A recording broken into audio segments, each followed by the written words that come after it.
Hi everyone, and welcome to this part of Germany Starter Pack for students. And this is about rocking your career. We'll be talking about a lot of different things, so buckle up.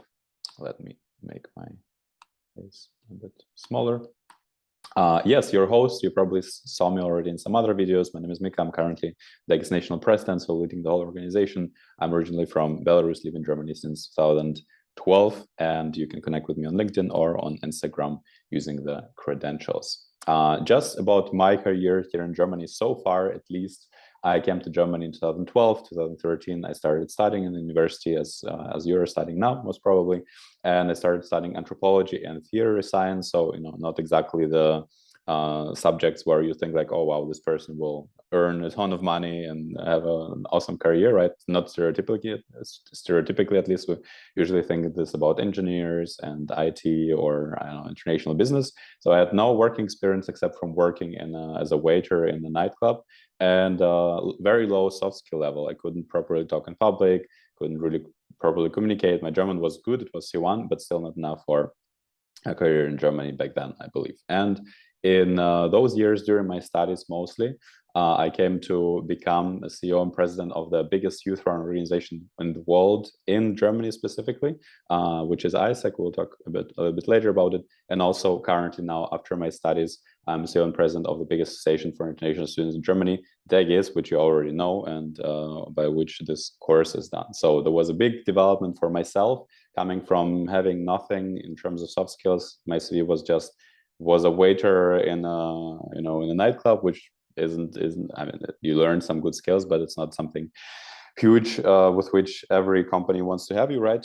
To the place where I'm actually right after my studies was given huge leadership roles, and now also leading this whole organization of international students in Germany, which is a full-time job, right? So here in this course, in this part, I will be sharing with you some tips and examples on how you can actually achieve even more than I did, depending on your studies, of course. So before we start, how to make the most of the session, there is a very nice bonus. In case you're watching this session somewhere alone at home or something, just record a little story, tag DEGIS Network on social media, or like on Instagram is @DEGIS Network, or on LinkedIn, on Facebook. If you tag us, we'll reshare it. We'll be love to have your engagement, because then more people can see, okay, there is this amazing starter pack that everyone can actually go through.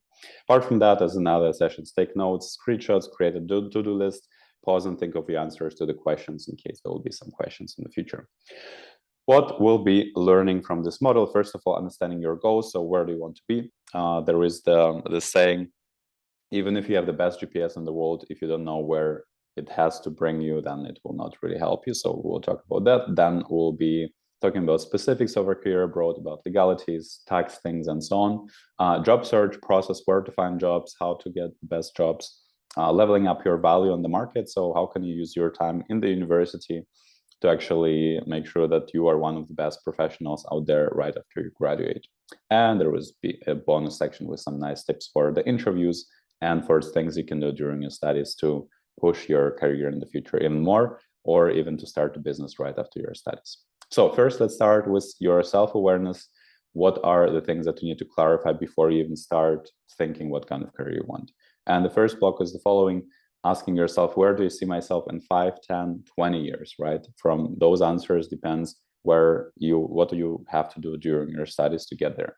What is the lifestyle you're pursuing? Many people think, okay, how much money do I want to earn, or what company do I want to work for, or what kind of role do I want to work in? But a really nice question that I've heard recently is, what kind of lifestyle am I pursuing? What do I want to be able to do? Do I want 9 to 5? Do I want a business in the end? Do I want to have, I don't know, a lot of vacations, like 2 months of vacations per year? Then maybe a career of a teacher is nice for you. Do I want a leadership role? Do I want to have a lot of responsibility, and so on? So ask yourself this question. Do I want to have a leadership role one day? Good question as well. What are my salary expectations for my first and second job? What's the minimum I would accept? Do I want to build my own business one day? Do I want to return home, stay in Germany, European Union, or go somewhere else? Those questions are also very important. And the second block, based on the first block answers, it goes into the direction of what do you actually have to do to get to your dream lifestyle and dream job and dream position from the first block. So which skills and experiences can I collect during my studies to come closer to my dream occupation? Which organizations can I join? Which roles can I strive for to gather experiences that I need? Which network should I join to build connections in my relevant area? How can I develop the skills I need for free?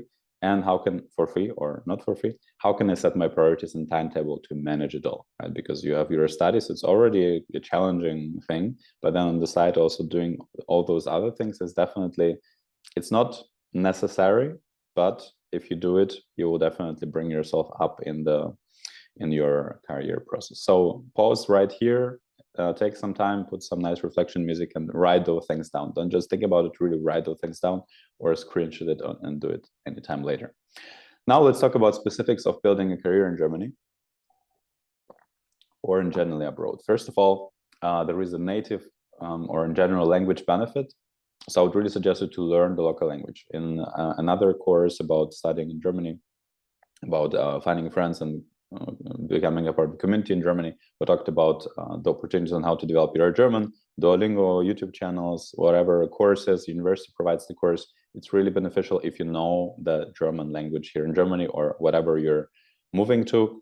There are a lot of jobs where you can just work in English. That is also possible, or if you have English and your native language, but it's a real benefit. And the Germans who are here with a similar qualification was probably, they will have the advantage because they speak the native language in case of sales jobs or this kind of thing. So make sure that you use your study time to actually learn German. And a lot of people who again came to Germany and never learned German or learned on a level of bitte, dankeschön, vielen Dankeschön.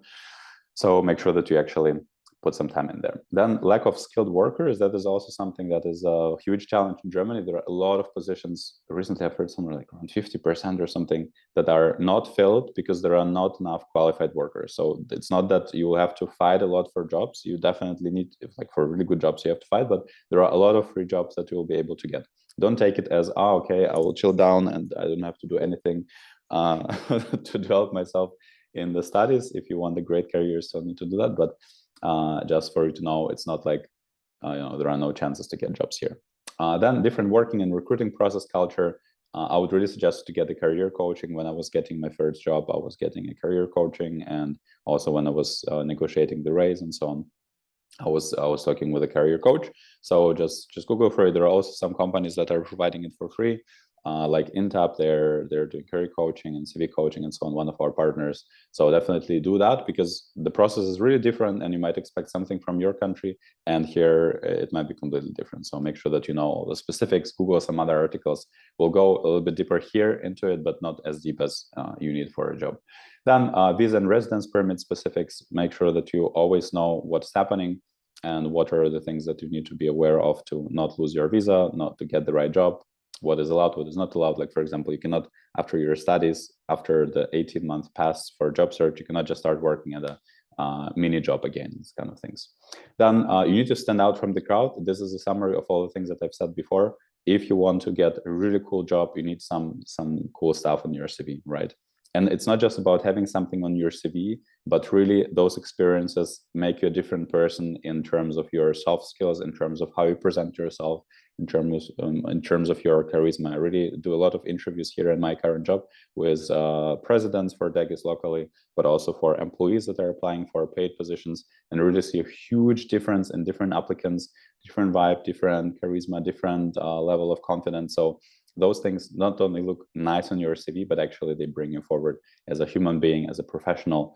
And if you will be applying, I don't know, what's the example of a very cool job, Google, then having all those things will actually help you to land a job. So make sure that you stand out from the crowd and you're not just one of the 1,000 anthropologists that finished their studies or one of the tens of thousands of economic BWL students who are finishing economics and are running out to get their job somewhere. Make sure that you are the super special one with leadership skills, with public speaking, with charisma, with nice sense of humor, with a ton of confidence. And I will be sharing later what are those skills that you need for that. There is different type of CV. We'll not get too deep into this, but just Google German CV to understand what kind of CVs are useful here in Germany. Volunteering, extracurricular activities really, really matter. I've heard personally from recruiters and recruitment coaches, career coaches, that they say, hey, there is this system if you have some volunteering, you have some leadership roles in your volunteering during the study time, you're already the top candidate. It doesn't matter your grades. If your grades are not like, I don't know, fours, you know, almost just on the verge of passing, and you have a lot of volunteering experience, special leadership ones, or relevant to the field, you're already on the top of the candidates list. Crazy, right? I wouldn't think about it. I used to think the marks are the most important part. Yes, then LinkedIn really matters, network matters, those things. We'll dive also a little bit deeper into it. For network, just check the finding friends and build a community in Germany video. We talked about it in depth there. Those things really matter. I found a lot of my current job here in DEGIS I actually found through LinkedIn. The founder texted me on LinkedIn and said, hey, I see you have a lot of experience there. So he saw my experiences. He saw also maybe my network, that I have more than 2K followers on LinkedIn, and so many connections. So it definitely is worth to build it up during your studies, or you just ask your friends, hey, anyone has a job, and then, you know, people will somehow support you. Then yeah, be careful with social media and details. For example, your email format. Some people have their email since they were 13, and it says like, I don't know, the Thanos, the ruler of the galaxy at gmail.com, and, you know, it's very weird if you apply with this kind of email and it's not serious. So make sure that you maybe create a new email that is representing just whether it is just your name and last name and a dot between and Gmail. And also social media, if you have a lot of party and I mean, it's your right to party, but I don't know, drunk videos or something super weird, then make sure that you delete it before you start looking for jobs, or, you know, generally take your social media clean. I already got some feedback in my some of my jobs that, you know, some things that I posted were not that correct. Like, I don't know, where the party, and then I was filming there on the party and put it in the stories, and people said like, hey, chill down, you cannot just post it. So I got the feedback, don't do it, and I'm not doing it again, but just for you to be aware. And also at the same time, use social media for your advantage. The bigger your network, the cooler your representation, because people currently, your boss will probably go and check your social media, right? Or I don't know, my boss is subscribed to me on Instagram and is giving me positive feedback sometimes to my leadership content. So yeah, just make sure that your social media looks nice. Take a photo shooting from someone, and especially for LinkedIn, very good professional photo is super important. Good, so let's check what is actually allowed for you during the studies. There are a lot of specifics, so make sure that you always double check. A disclaimer for all of those videos that we're doing, this is general, and there are always some specifics, so make sure that you don't, like, you take all this information. Definitely there is nothing that is untrue here in general, but for some specific situations it might change, or if you watch it like in 2022 and you watch it in 2023, or then 2022, some things might change. So disclaimer here, all the things here, they're general and might change from place to place, and specifically maybe for your country, or for, you know, for you people it's different, for non-EU people it's different.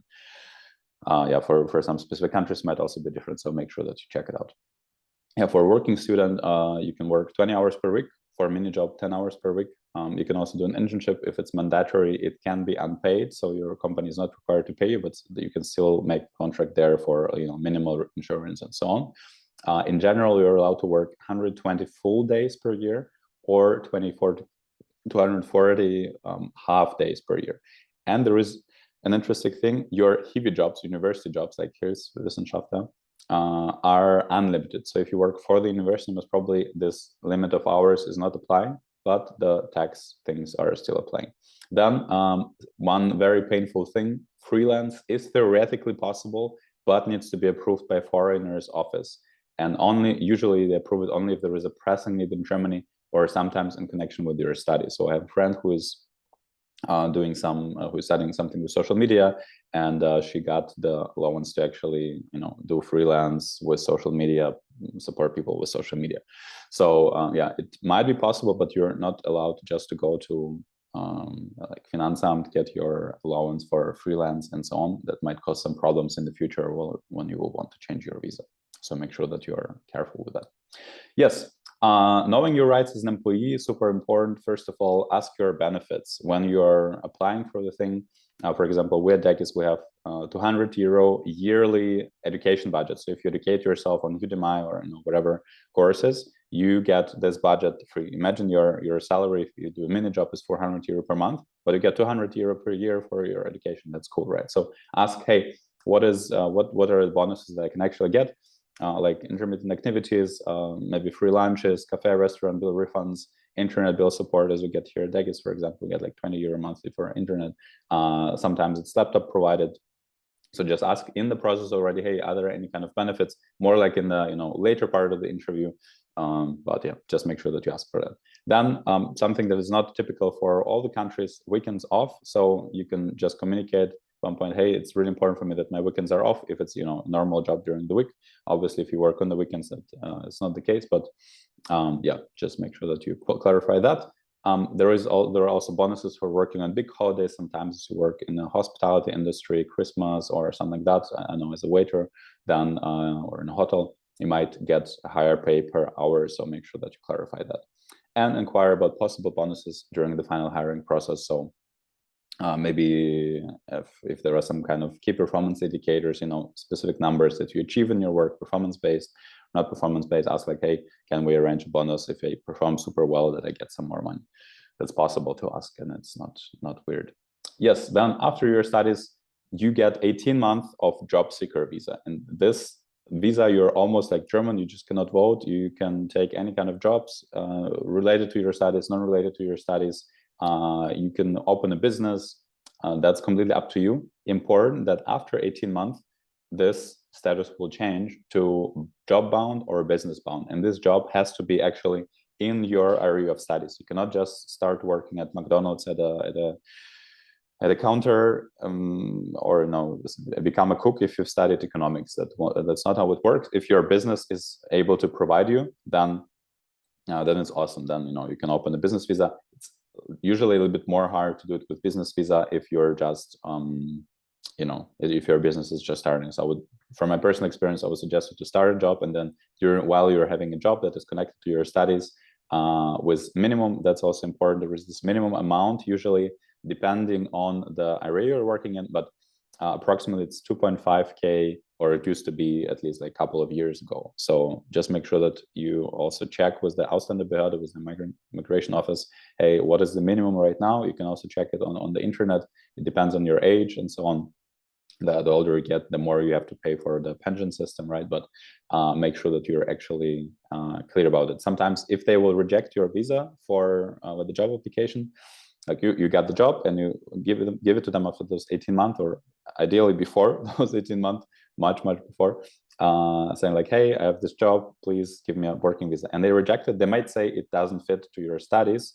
If it doesn't fit to your studies, then make sure that you get a very detailed description of your job, because sometimes the description is very generous, like, okay, that's a sales manager, blah, blah, blah, and then say, okay, it's not enough. So then you just ask your employer, please write a very detailed description, supporting customers, creating adapted to your studies so that it makes sense. And then they will usually accept it. If they then reject it again, then it is the salary. So make sure to ask them like, hey, what's the minimum salary? How should I raise it? If it's like super high already, then it's not the salary, something else, but really ask them. And if nothing works, then go to a lawyer. I mean, you'll get the salary, you can pay it, but really go to a lawyer. Some things you cannot solve just by yourself. And we as DEGIS have a partner. You can check in the description or on our website in the legal articles, but yeah, just go for a lawyer who knows the immigration laws and who will support you. Good. I got lawyers a couple of times because I had challenges with that. So that's my personal recommendation. Then after 2 full years, if you finished your studies in Germany, after 2 full years of working and contributing to the social security system, you can apply for Niederlassungserlaubnis. It's the permanent residence permit that makes you almost German, except that you cannot vote still. And yeah, here also you can get a lawyer so that it goes faster, but you can also apply just by yourself. A little tip: when you're sending any documents to German authorities, always send them per Anschreiben. That is this like special kind of letter that you actually get a confirmation. You can track it and you get a confirmation when it was delivered. it pay a little bit less, but then you will be calm that that your documents actually arrived, because I've heard from a lot of friends that their documents got lost, and then they went there and said like, hey, how is the process of my application going? And it's like, which application, which process? Like, we don't even have your documents. So they've lost the documents. And yeah, that really happens also in Germany, even with their whole bureaucracy. Not always things work perfect. And if it's in your interest, last point, you can also get German citizenship. Also check specifics for that. This call is not about that, but yeah, you can also apply for that after a specific amount of years. They're also, with the new government, they're simplifying the whole process. You also might soon get a double citizenship with the German one, which wasn't allowed before for most of the countries. So make sure that you check all the details and apply as soon as possible, because the process is super, super long and draining. Well, it's not draining because you don't have to do anything mostly, but yeah, you have to check a lot of stuff. Then, what about taxes? It's also non-binding advice. I'm not a tax advisor, so don't take it for a pure gold, what I'm saying, but these are, some general things. Definitely get a tax advisor if you're unsure about something. So first of all, if it's your main job during your studies or also after your studies, you're in a tax class 1. If you're married with kids and so on, then things might differ. I'm just talking about single person who is just starting to work. For other jobs, there might be other tax classes and higher taxes. So during my studies, I sometimes had 2 jobs. I had like 1 job and I was employed in 2 jobs. Class 1 as a waiter, and then another job I was class 5 automatically, and there I paid like almost 50% of taxes. And was like, okay, I did a tax declaration and I got all those extra taxes back because I didn't earn more than the minimum allowance, but be aware of those. For the tax declaration, you can use one of the available softwares. There is an official one from the government called ESTAR, and I used to do it in the beginning, but then it's, yeah, I don't know, for me personally, it was every time I was missing something and so on, I got usually all the money back, or a lot of money back, from taxes I paid automatically. But TaxFix, for example, is so much easier, and there are some other solutions there. So for TaxFix, you can also go to DEGIS website. We have like a special link. If you use it, then it's better for you. Sometimes we also have some special bonuses, like 50% discount and so on. So go there, check it out. It'll be in the description most probably as well. Yes, you can get your taxes back for expenses in degrees starting from master's and higher. I was in bachelor. I was spending like for my laptop and so on. It's like, haha, when I finish my studies, I will actually get all the taxes back from when I will start working.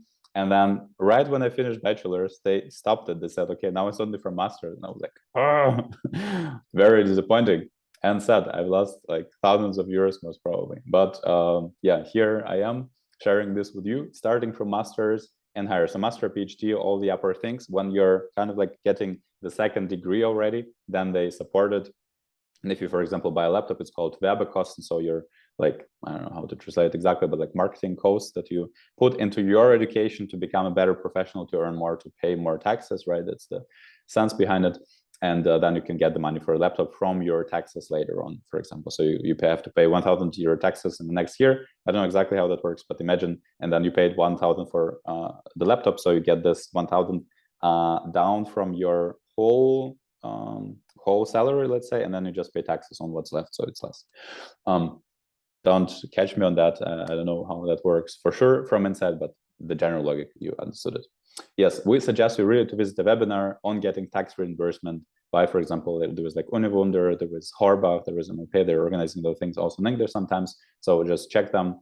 And yeah, it's just by yourself super hard to understand the German bureaucratic tax system, especially taxes. Even Germans have tax advisors, so don't try to figure it out by yourself. Unless you're studying tax, then maybe you can do that. Then the benefits as a student are the following. You get a tax-free allowance for annual income in every year, but in 2022 it's 9,984, so almost 10K. If you're getting lower than that, then you don't have to pay taxes. If you work in class 5, for example, well, probably your brain is exploding right now, right? Take some breath, pause it and chill down. So if you earned less than that, then you don't have to pay taxes. But if you've been in tax class 5 was your 2nd job, for example, and you automatically pay taxes, they directly deduct it from your salary. So then you have to do the tax declaration, and if you got less than that, then you'll get 100% back. So some year I got like 300-400 euros back, which was my monthly salary. Yes, so if you get, for example, mini job for 150 a month, then you are definitely below it, right? Also, the working student most probably, yeah. But if you paid some taxes, then make the tax declaration. Disclaimer here: tax-free loans might change every year depending on inflation, depending on the minimum cost of living and so on. So check it up regularly. Don't remember this for the rest of your life. Then, where to look for jobs. Here, I will just go quick through it. That is more like an inspiration for you. Social media, LinkedIn, Xing, Facebook jobs. There are a lot of platforms which can help you to find it. Then there are a lot of websites for this whole slide. Please just make a screenshot. Stepstone, Minerstadt, I'll not go through all of them. Fairs, there are Uni job fairs. There was the Youth Career Day by Isaac. So follow them on LinkedIn. Follow us as well. We're sharing all the stuff. And there are also some job fairs by Bonding. They're also doing cool stuff where you can get to know your employers in different cities just directly, personally. Then, bonus, network a lot, because you always see, hey, who is starting to look for a job? Like there is this huge job fair on LinkedIn, the online one. But also if someone of your friends or network of your friends starts hiring, you also get those notifications. You can just Google for jobs, career service of university, or also direct application. Like in Germany, really it works. You can just write them, hey, I'm looking currently for a job. I have this and this qualification. Send them your beautifully looking CV without grammar mistakes, and they might actually make you an offer. So be bold, be pushy there in this sense, and that might work out. Also for the network, what I want to tell you, sometimes you can just check on LinkedIn and check like, hey, who is working for Google, who is working for, I don't know, Deloitte, for this specific company that I want to work for. Is there someone in your maybe second or third? And then check the connections and then ask like, hey, can you introduce me to that person? Can you introduce me to that person? And through this, you actually get to the person who is working in the company. And then you write them like, hey, I'm looking for a job currently. I actually had this with my network, and they explained me actually how the work is, so I could understand would I like it, would I not like it, and they actually offered to introduce me to the hiring manager, gave me the internal link to their hiring profile and so on. So yeah, good tip right here. Then LinkedIn, Xing, the first basic thing, make yourself visible, nice professional picture, like approximately like I am right now. Ask your friend, if you have an iPhone or a very good camera, you don't even need a professional photographer. Sometimes you have photographer friends that can do it for free for you or do something for them. Yeah, make sure that you have a very professional picture. Add some people wearing Hawaii t-shirt and so on. That maybe not the LinkedIn style, rather Instagram. So make sure that you have a really nice professional picture. Watch some YouTube videos to learn how to do it best, or do a Udemy course. Like we could put some courses in the link if we'll find some. But in general, there are some free educational courses on how to make your LinkedIn profile perfect. What you can do is just copycat, actually.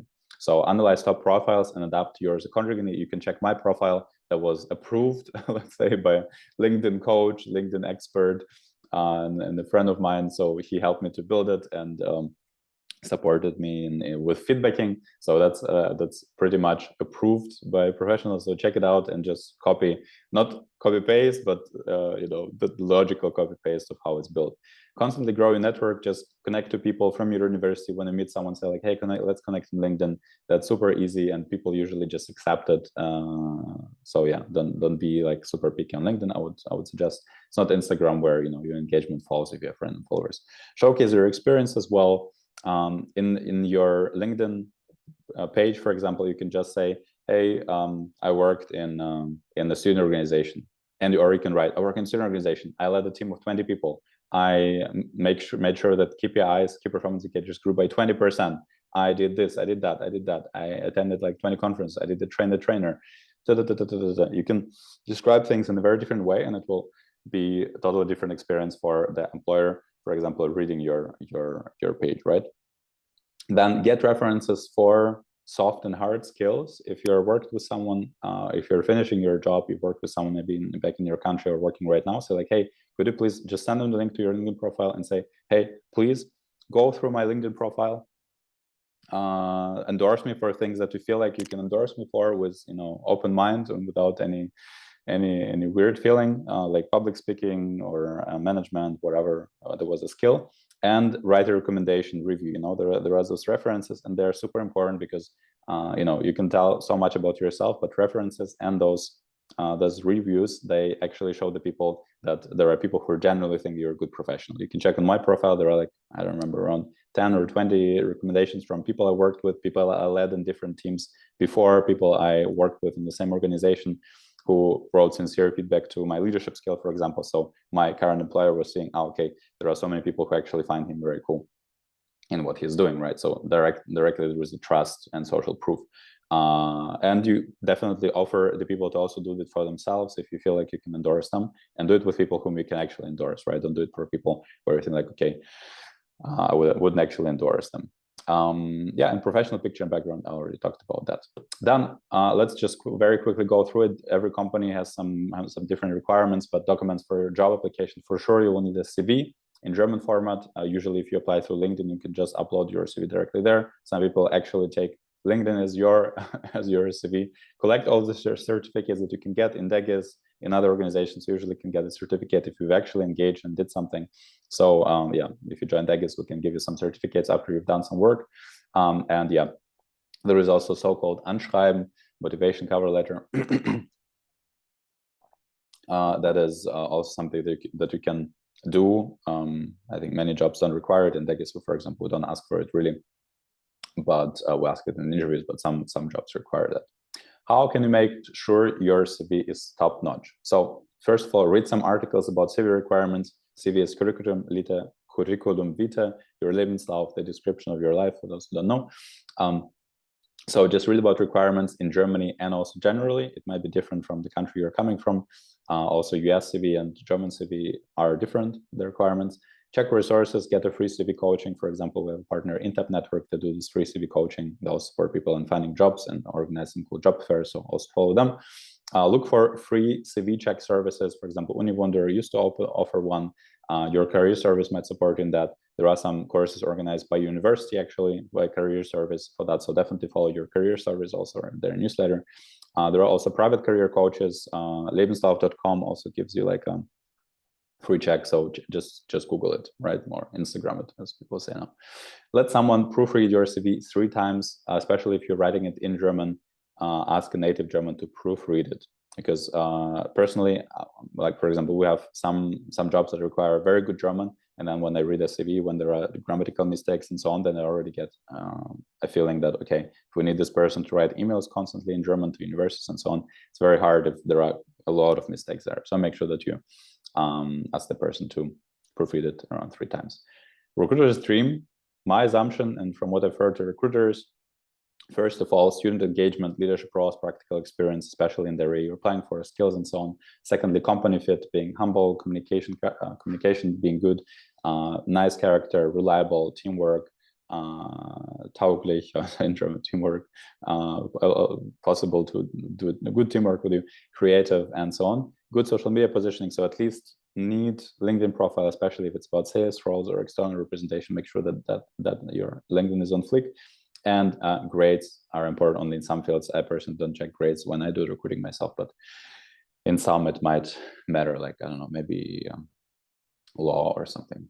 Then the tip here, get as much practical experience during your studies as possible. As you see here, it's on the first place, student engagement, so make sure that you actually get as much of it as possible during your studies.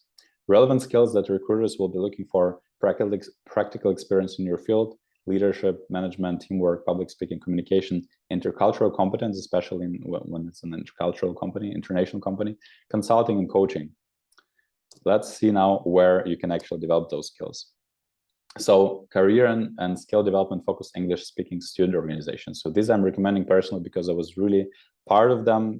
In DEGIS, I'm now for more than a year as in the leadership role, but in ISEC I was for around 6 years. The organizations are both very nice, but you need to be really aware that there are very different time requirements and very different expectations in both. So let's start with DEGIS, where you can join as a volunteer. If you just join as a community member, you can join the events, but you will not get this strong career development that our members are getting internally. So first of all, you support international students in Germany. That's something cool. You're an international student yourself. You're supporting others. It starts from around 2 hours per week, but these 2 hours, please also bring them if you're joining DEGIS, because yeah, if you bring less or don't do anything, then you also not get a certificate and you also logically not develop. You also choose your level of engagement. You can just be a normal member. You can become vice president. You can become president. You can take over the project. So whatever you want to develop, you have the chance for it. It's less time consuming in general in comparison to other student organizations. We also have full understanding, as most of us working here are actually international students ourselves. We understand that international students have a lot of stuff to do. Also, exams are super hard. So we're super flexible in terms of times and expectations. There are cool events and projects you're organizing or joining. Flexible time investment. I also get a break during exams. We do super low amount of work, just like some basic Instagram post or something. It's a fully speaking English option. No previous experiences are required. There are leadership roles available. There are roles in marketing, HR, business development, event management, and so on. And you also get a certificate if you've actually done something. The second organization that I've started with, DEGIS didn't exist when I started studies. So yeah, here I would maybe join DEGIS if I would join again. But yeah, ISEC requires at least 8 hours per week. Maybe in exams a little bit less, but that's the normal requirement. So make sure that you know that you can afford it. More intense and corporate environment. It's not as flexible and chill as DEGIS. It has leadership development focus.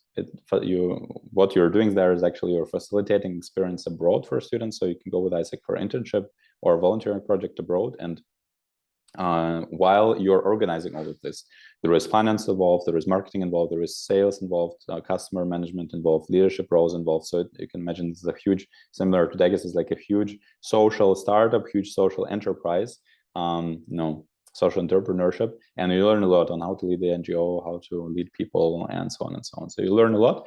It's mostly English speaking, but also many German students there. Similar roles as in DEGIS: marketing, HR, business development, event management, customer support. International conferences, it's global, so that's a huge benefit, of course, as well. Also big conferences in Germany, but they're not free, be aware. Big alumni network globally, and you also get a certificate, and you also can get some ECTS if you do a lot there. Yeah, so these are the two I would recommend, specifically English speaking. For the other ones, you can check the other video about finding friends and building community in Germany.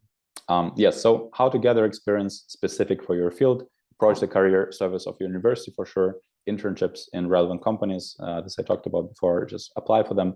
Mini job, working student position in relevant companies, not just being a waiter, but actually applying for something where you gather practical experience already. It looks very good on your CV and brings you forward. Cold outreach, so writing without a specific application, approaching someone who works there, ideally from your university, or if you have a common connection on LinkedIn. Internship abroad, for example, with ISEC in your field, there are business development internships, HR internships, a lot of things. So check the website. Erasmus Plus, there are placements also for internships inside of Europe, going to career fairs like ISEC, bonding, and so on, or just asking your peers from last years of university who are finishing and looking for jobs. Use your network for that. Networking, how to nail networking. First of all, going to relevant events. Volunteering at relevant events, it's free, and you also get connections. I did it a couple of times, and it's very nice. Going to meetups, connecting with everyone on social media. So LinkedIn, Instagram, Facebook. Create your digital visit card. For example, I use Haystack. You can just give people a QR code, and then they directly go to your small website. You can build a free website for yourself, actually, through like MailChimp or something.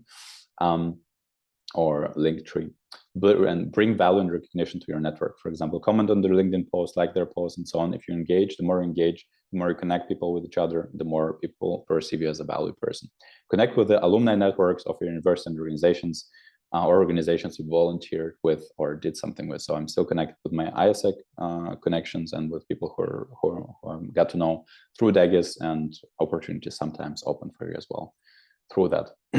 Some general tips: join Erasmus Plus project in Germany and abroad. You'll build your intercultural competence. Get a career coach. It might be a freelancer or connected to other companies that are doing financial advisory or something like that. That's the case for my career coach, for example. But it's really nice to have someone who is in Germany who knows all the things. There are also some, and many coaches that coach you for free and get a bonus, for example, from a company that you start working with. In case they brought you there. So ideally look for a career coach with a recruitment option. That's the best choice for you. And a nice mindset that I've read recently about simpushness. So don't be afraid to ask, provide value, and don't give up. Of course, at one point can say, okay, stop, it's fine. But sometimes, you know, asking 1-2 times, asking for feedback and say like, hey, let's just talk once again. Like, I don't know, I've heard stories that in the interview, there was this one brain teaser and the person answered weirdly, but the rest was fine. And then because of this brain teaser, they just, you know, didn't take the person. So this person in that story said, hey, I will work for free for you for like 3 months. And let you know, I will show you that I'm actually a worthy employee. And then they did it and he got some kind of salary, and then they promoted him and he became manager and so on. So, you know, it's kind of stories, don't give up at the first time. Helpful mindsets, the job market wants you. As I already said, there is a lack of skilled workers, so make sure that you actually don't go with the mindset of lack, but with mindset of abundance. So also don't get the first job that is being offered to you. Check your chances. Also, you can negotiate about the salary and so on. So don't feel like, oh, I'm a traditional student, I have bad chances. That's not the case.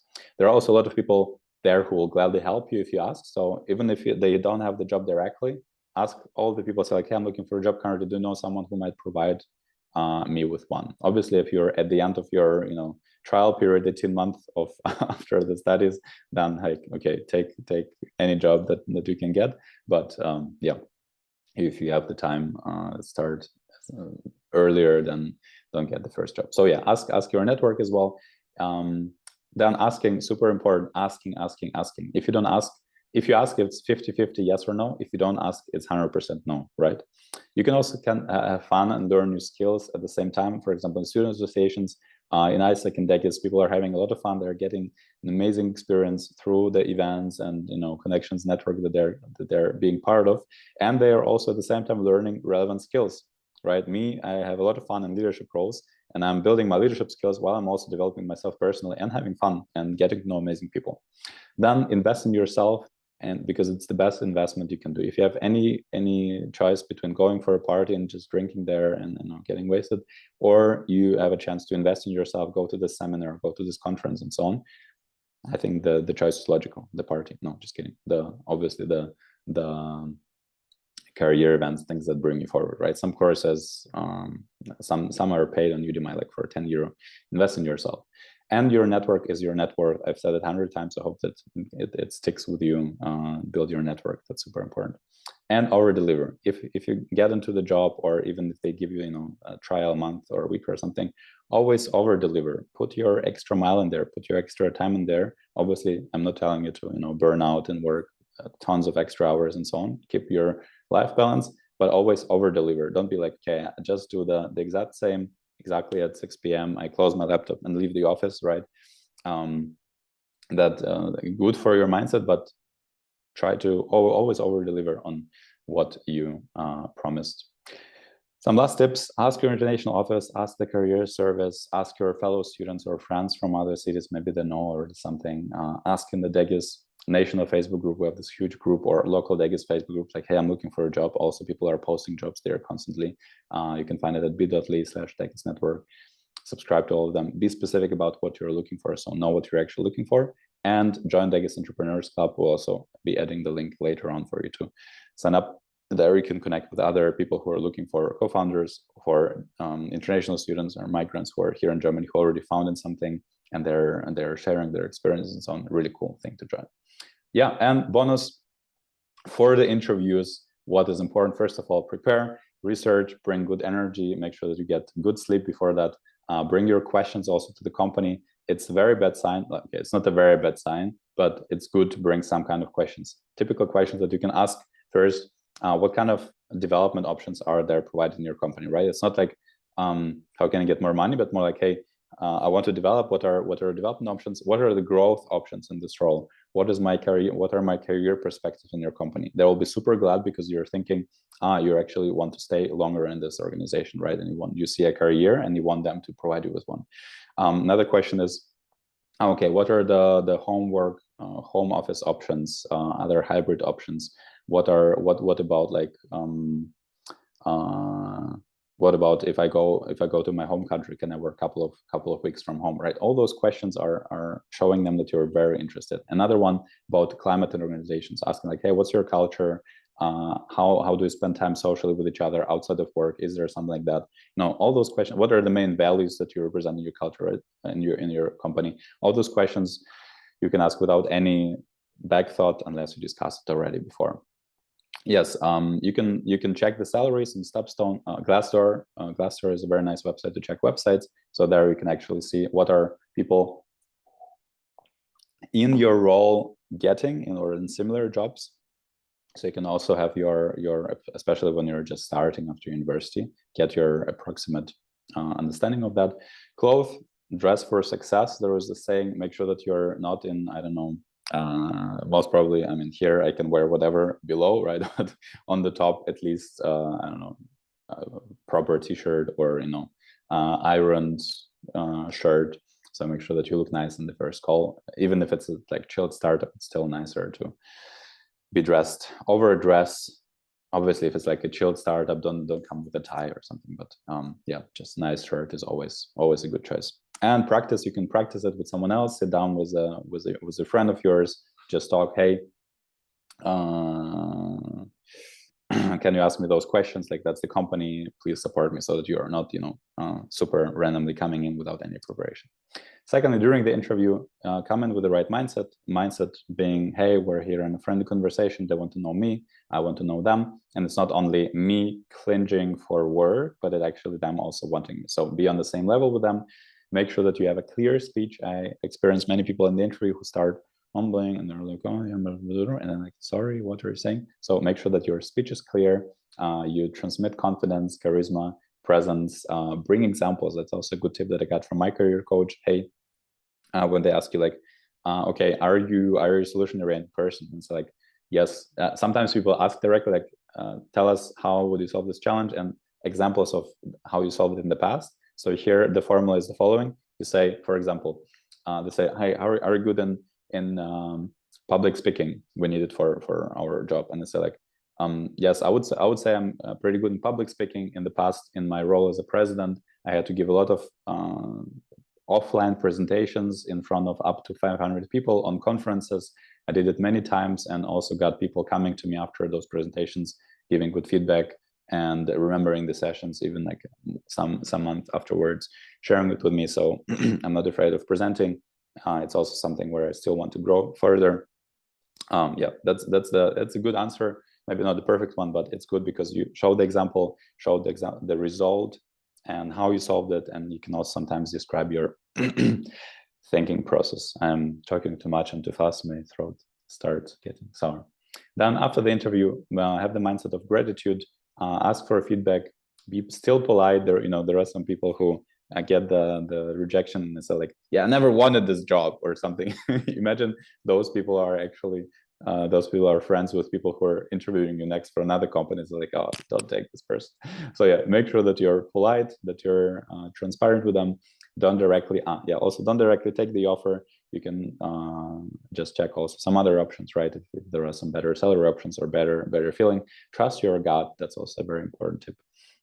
Yeah, and if they said like, yeah, sorry, we cannot take you, you can ask like, don't always ask for reasons, because companies cannot always tell you the reasons, because it's, you can sue them for if they say something wrong or misformulate something.